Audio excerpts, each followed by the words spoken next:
नमस्कार। आज हम एक कहानी की गहराइयों में उतर रहे हैं, सैयारा।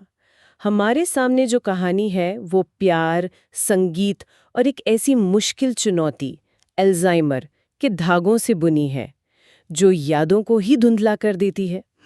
ये कहानी सिर्फ एक उभरती हुई लेखिका वाणी और एक बेहद हुनरमंद लेकिन कह सकते हैं गुस्सैल संगीतकार कृष के मिलने की नहीं है। नहीं, बिल्कुल नहीं। ये उससे कहीं ज्यादा है। ये एक सवाल पूछती है, जब आपकी साझा यादें ही मिटने लगें तो क्या प्यार का वजूद रहता है? चलिए आज इसी सवाल के इर्द गिर्द इस कहानी के अलग अलग पहलुओं को देखते हैं, उन्हें खंगालते हैं। बिल्कुल सही कहा आपने। ये कहानी हमें मानवीय रिश्तों की जटिलता और भावनाओं के उतार चढ़ाव के एक सफर पे ले जाती है। ये सिर्फ रोमांस नहीं है, ये जिंदगी की असलियत, रचनात्मकता की ताकत और मुश्किल हालात में इंसान के जो फैसले होते हैं उन पर सोचने को मजबूर करती है। हाँ। और अल्जाइमर जैसी बीमारी कैसे प्यार की परिभाषा को ही चुनौती देती है, ये इसका एक बहुत अहम पहलू है। कहानी की शुरुआत ही देखी जाए तो काफी नाटकीय है ना? वाणी बत्रा, एक लड़की जो लेखिका बनने का सपना देख रही है। उसे शादी के दिन उसका college boyfriend Mahesh Iyer phone पर छोड़ देता है। शादी के दिन? हाँ, और वजह अपने करियर के लिए वो किसी अमीर लड़की से शादी कर रहा है। ये धोखा वाणी को बुरी तरह तोड़ देता है। वो डिप्रेशन में चली जाती है, यहाँ तक कि लिखना बंद कर देती है। यहीं से कहानी का, वो कहते हैं ना, भावनात्मक टोन सेट हो जाता है। ये जो शुरुआती झटका है ना, ये सिर्फ दिल टूटना नहीं है, ये उसकी पहचान और उसके आत्मविश्वास पर एक तरह का हमला है। जब कोई आपके सपनों को, आपके वजूद को इस तरह से नकार दे तो उससे उभरना बहुत मुश्किल होता है। सही। वाणी का लिखना छोड़ देना ये दिखाता है कि उसका जो रचनात्मक स्रोत था वो भी उस भावनात्मक चोट से जैसे सूख गया था। ये दिखाता है कि कैसे बाहर की दुनिया का एक क्रूर फैसला किसी की अंदरूनी दुनिया को तहस नहस कर सकता है। फिर 6 महीने बाद वो थोड़ी हिम्मत जुटाती है, एक पब्लिशिंग हाउस में इंटर्न बनती है। और यही एंट्री होती है कृष कपूर की। अच्छा। एक कमाल का संगीतकार पर उतना ही गुस्सैल। गुस्सैल क्यों? उसके गुस्से की वजह है वो उसके मुश्किल बचपन और उसके शराबी पिता के साथ जो खराब रिश्ते थे उनमें छिपी हैं। ओके, तो अतीत का बोझ है। हाँ। और उनकी पहली मुलाकात भी थोड़ी अजीब है, थोड़ी टकराव भरी। कृष का झगड़ा पब्लिशिंग हाउस में किसी और से हो रहा होता है और गलती से वाणी की कविताओं वाली नोटबुक उसके हाथ लग जाती है। अच्छा। और यहाँ कुछ बदलता है। वो वाणी की कविताओं की सच्चाई, उसकी गहराई से एकदम प्रभावित हो जाता है। ये बड़ा दिलचस्प मोड़ है। दो टूटे हुए लोग, है ना, अलग अलग वजहों से, एक धोखे का शिकार, दूसरा अपने अतीत के बोझ तले दबा हुआ। हाँ। लेकिन उनके बीच का कनेक्शन वो शब्दों के जरिए बनता है, वाणी की कविताओं से। ये दिखाता है कि कला कैसे बाहरी दीवारों को भेद कर सीधे रूह से जुड़ सकती है। कृष का गुस्सा शायद एक कवच है। बिल्कुल। लेकिन वाणी की लेखनी उस कवच के पार देख लेती है और कृष भी उस लेखनी में वो ईमानदारी पहचान लेता है। हाँ, पर शुरू में वाणी कृष के गुस्से से डरती है, पीछे हटती है। ये स्वाभाविक भी है। लेकिन कृष उसमें वो चिंगारी देखता है जिसे महेश के धोखे ने शायद बुझा दिया था। वो उसे मना लेता है कि वो एक मशहूर सिंगर प्रिंस के लिए गाना लिखने में उसकी मदद करे। अच्छा, तो कोलैबोरेशन की शुरुआत होती है। हाँ, और साथ काम करते हुए वो जो एक अनकहा रिश्ता होता है ना, वो पनपने लगता है। ये देखना बहुत फैसिनेटिंग है कि कैसे ये दो बिल्कुल अलग मिजाज के लोग एक दूसरे के लिए मरहम बन जाते हैं। सही। कृष को वाणी की शांति और स्थिरता में सुकून मिलता है, उसके अंदर का तूफान जैसे कुछ थमता है। और वाणी को उसे कृष के भरोसे और प्रोत्साहन से वो खोई हुई आवाज लिखने की हिम्मत वापस मिलती है। हाँ, कृष उसे सिर्फ लिखने को नहीं कहता, वो उसके हुनर पर यकीन करता है। ये बहुत बड़ी बात है। बिल्कुल। ये सिर्फ एक रोमांटिक जुड़ाव नहीं रह जाता, फिर ये एक तरह का सहजीवी रिश्ता, एक सिम्बायोटिक रिलेशनशिप बन रहा है। वो एक दूसरे को पूरा कर रहे हैं, शायद बेहतर बना रहे हैं। कृष उसे लिखने को उकसाता है और वाणी उसे अपने पिता से रिश्ते सुधारने और उन्हें नशे की लत से बाहर निकालने में मदद करने के लिए प्रोत्साहित करती है। हाँ, ये पहलू भी है। ये दिखाता है कि उनका प्यार सिर्फ भावनाओं पर नहीं बल्कि एक दूसरे के जीवन को संवारने की कोशिश पर भी आधारित है। ये जो उनकी रचनात्मक साझेदारी है, क्रिएटिव पार्टनरशिप, ये उनके भावनात्मक बंधन को और गहरा कर देती है। मगर कहानी सीधी लकीर में कहाँ चलती है? मुश्किलें तो आनी ही थी। एक बड़ा झटका तब लगता है जब क्रिश को अपने पिता के इलाज के लिए पैसों की जरूरत पड़ती है। अर्जेंट। ओह। और उसे मजबूरन अपने म्यूजिक प्रोजेक्ट का सारा क्रेडिट, जिस पर उसने और वाणी ने मिलकर इतनी मेहनत की थी, वो लेबल को देना पड़ता है। अरे बाप रे, ये तो बहुत बड़ा बलिदान हुआ। हाँ, ये उसके लिए भी एक तरह का समझौता है, एक भारी दिल से किया गया फैसला। और यहीं से मुश्किलें और बढ़ती हैं, जैसा कि अक्सर होता है। आर्थिक दबाव के बाद आती है सेहत की चुनौती। वाणी जो छोटी छोटी बातें भूल रही थी, हाँ, जिससे वो शुरू में नजरअंदाज कर रही थी, सोच रही थी शायद स्ट्रेस है। हाँ वही, वो एक गंभीर बीमारी का संकेत निकलता है, early onset Alzheimer. Early onset, यानी ये बीमारी जवानी में ही दस्तक दे देती है। बिल्कुल। ये सिर्फ याददाश्त का जाना नहीं है, ये धीरे धीरे खुद को खोने की प्रक्रिया है।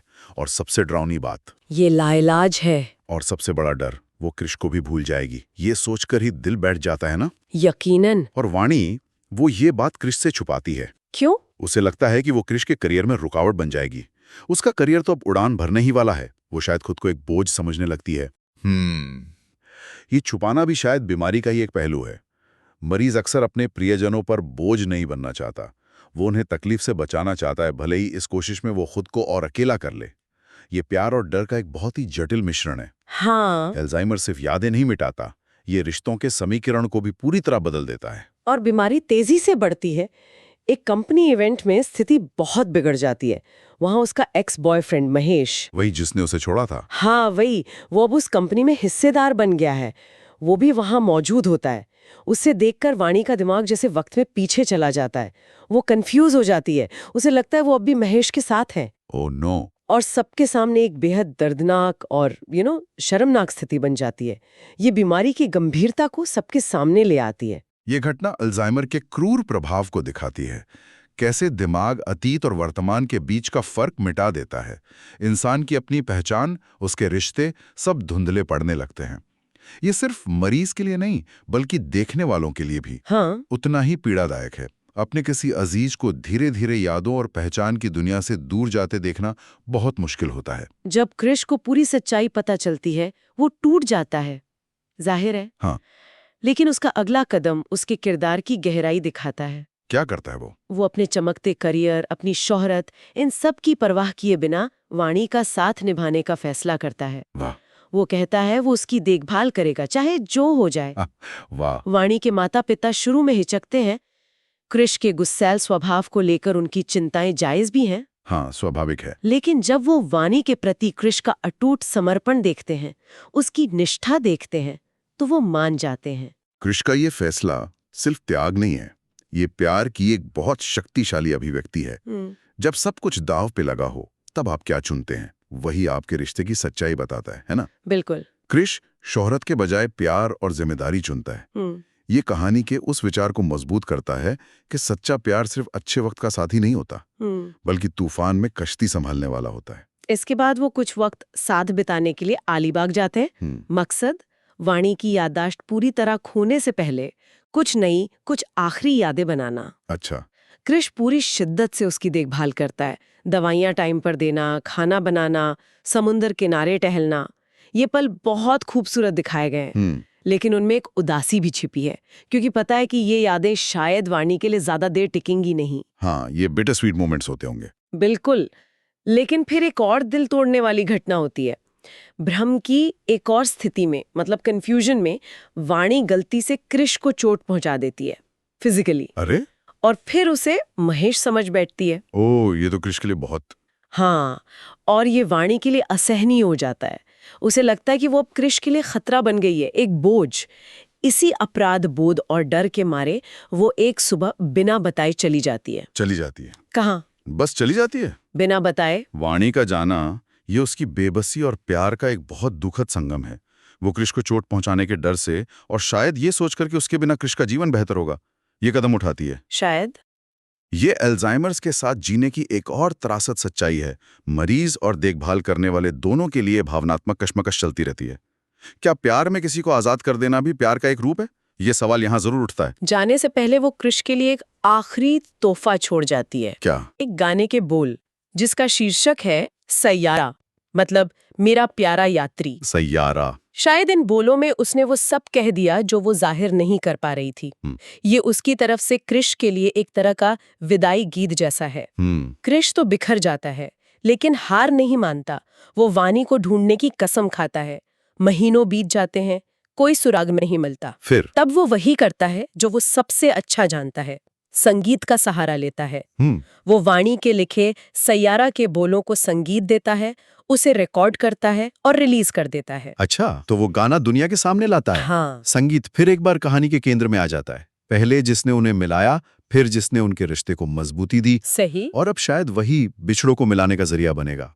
कृष के लिए ये गाना सिर्फ एक हिट सिंगल नहीं है, ये उसकी पुकार है, वाणी तक पहुंचने की उसकी उम्मीद है। बिल्कुल। ये कला की अद्भुत शक्ति है, दर्द को आवाज देना, उम्मीद को धुन देना। और ये गाना ये दुनिया भर में छा जाता है, जबरदस्त हिट।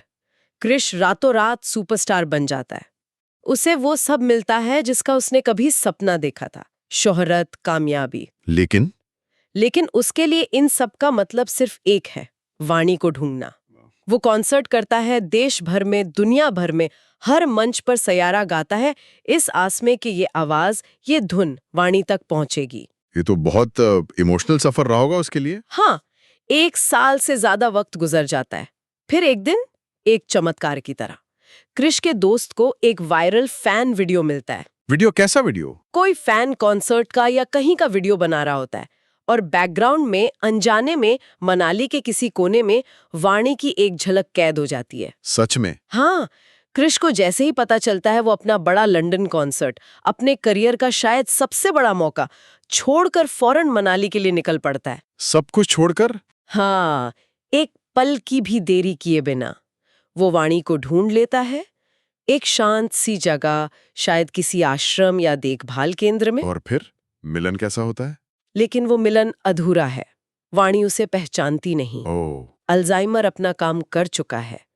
सोचिए उस पल कृष पर क्या बीती होगी। इतनी तलाश, इतनी शोहरत, सब बेमानी, जब वो इंसानी आपको ना पहचाने जिसके लिए ये सब किया। ये कहानी का सबसे यथार्थवादी और शायद सबसे दिल दहला देने वाला मोड़ है।